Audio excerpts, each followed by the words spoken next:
2025년 8월 7일 목요일 매일 성경 묵상을 시작하겠습니다. 오늘 하나님의 말씀은 스가랴 1장 12절로 16절의 말씀입니다. 스가랴 1장 12절로 16절의 말씀입니다. 여호와의 천사가 대답하여 이르되 만군의 여호와여, 여호와께서 언제까지 예루살렘과 유다 성읍들을 불쌍히 여기지 아니하시려 하나이까? 이를 노하신 지 70년이 되었나이다 하매 여호와께서 내게 말하는 천사에게 선한 말씀, 위로하는 말씀으로 대답하시더라. 내게 말하는 천사가 내게 이르되 너는 외쳐 이르기를 만군의 여호와의 말씀에 내가 예루살렘을 위하여 시온을 위하여 크게 질투하며 아니란 여러 나라들 때문에 심히 진노하나니 나는 조금 노하였거늘 그들은 힘을 내어 고난을 더하였음이라. 그러므로 여호와가 이처럼 말하노라. 내가 불쌍히 여김으로 예루살렘에 돌아왔은즉 내 집이 그 가운데에 건축되리니 예루살렘 위에 먹줄이 쳐지리라. 만군의 여호와의 말이니라. 아멘.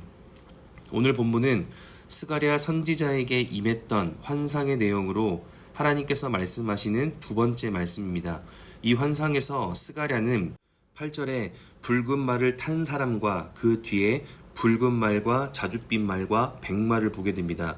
그런데 10절과 11절에 보면 붉은 말을 탄 사람이 하나님의 명령으로 온 땅을 두루다니며 그 땅의 형편을 살펴본 후에 12절에 하나님께 예루살렘과 유다 성읍들, 즉 자신의 나라를 잃어버린 이스라엘 그 선민의 삶을 회복시켜 줄 것을 간구하고 있습니다.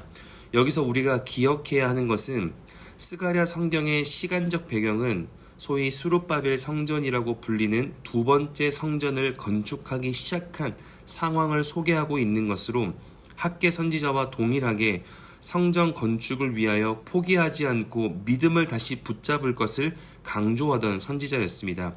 즉 성전 건축을 위해 예루살렘으로 돌아오긴 했지만 여전히 믿음을 지키려는 마음이 없거나 그에 대한 확신이 없었으니 하나님은 선지자를 통하여 계속 말씀하고자 하실 정도로 이스라엘은 믿음을 지키는 것이 어려웠다는 것입니다. 물론 12절의 표현처럼 70년이나 예루살렘이 버려져 있었고 그에 따른 황폐함이 진행되어 믿음으로 기대하며 돌아왔지만 자신이 생각했던 긍정적인 그림은 현실과 너무나 달랐고 그래서 하나님의 성전을 짓겠다는 그 믿음의 적극성과 능동적 실천이 사라졌습니다. 이처럼 오늘 본문 말씀으로 우리가 먼저 기억해야 할 것은 믿음을 가진다고 해서 반드시 믿음의 실천이 일어나는 것은 아니라는 것입니다. 믿음이 있는 모든 사람은 하나님께 예배하고 기도하고 찬양하는 것이 중요하다는 것은 기억하지만 예배에 나오고 기도 시간을 지키고 찬양을 크게 부르는 것은 자기 자신의 노력이 필요한 것입니다. 즉 믿음은 우리의 삶에 하나님이 함께 하심을 기억하게 하고 그것에 의지할 수 있는 근거가 되지만 믿음만 있다고 해서 믿음의 행위가 자연스럽게 나타나는 것은 아니라는 것입니다. 그래서 우리가 믿음을 가진 후에 무엇을 구해야 하는가 하면 그 믿음을 지킬 수 있는 힘, 그 믿음의 의식이 내 행위로 실천되는 힘, 즉 은혜를 달라고 기도해야 합니다. 그러니 날마다 우리는 새로운 은혜를 구해야 하고 그날마다 허락하시는 그 하나님의 은혜로 살아갈 때 우리의 삶은 하나님이 기뻐하시는 삶으로 이어진다는 것을 기억할 수 있기를 바랍니다. 오늘 이스라엘 사람들도 믿음이 있었고 믿음을 가졌기에 예루살렘으로 돌아왔습니다. 그러나 그 믿음을 지키는 것에 실패했습니다. 왜냐하면 은혜를 구하지 않고 그 마음 안에 다른 것을 채우고 있었기 때문인데 그것은 15절의 안일함입니다. 스가랴의 예언은 16절의 표현처럼 이스라엘을 불쌍히 여기시고 매우 사랑하시기에 예루살렘으로 다시 돌아오신다는 격려와 위로와 희망의 말씀입니다. 그러나 모든 사람이 그 성전 건축에 참여하지 않고 열심을 내지 못하고 마음에 그 믿음을 잃어버리며 계속해서 공동체가 나뉘어지고 흩어지고 있으니 이 말씀을 하고 계신다는 것을 우리가 기억해 볼 때 그들에게 지금 찾아오는 주변의 압박과 유혹은 반드시 그들에게 위협이 되고 갈등이 되고 그것으로 믿음이 약해졌을 텐데 그 믿음을 잃어버리게 만드는 그 나라의 표현은 오늘 성경에 딱 한 가지로 드러내는데 그것은 15절에 아니란 여러 나라들입니다. 즉 이스라엘은 여러 나라들의 안일한 모습을 보고 영향을 받고 성전 건축에 열심을 내지 못한 것입니다. 그렇다면 안일하다는 것이 무엇이길래 믿음이 약해질 수밖에 없었을까요? 안일하다라는 말의 히브리어를 보면 안전하다, 평온하다, 조용하다라는 뜻과 쉽게 산다, 부주의하다라는 말로 사용되는 단어입니다. 즉 손쉽게 안전을 장담하며 자신에게 주어진 삶을 부주의하게 살았다는 것입니다. 이처럼 세상 무서울 것 없이 자기의 삶을 확신하며 조심성 없이 살던 나라였고, 그런 나라이기 때문에 이스라엘은 영향을 받은 것입니다. 마치 그것이 진짜 자유로운 삶이고 안전하고 평온하고 조용한 삶이라고 생각하게 만들었기에 이스라엘은 자신의 믿음에 확신을 가질 수 없었고, 그러니 성전 건축이라는 믿음의 실천을 주저하고 망설이기 시작했습니다.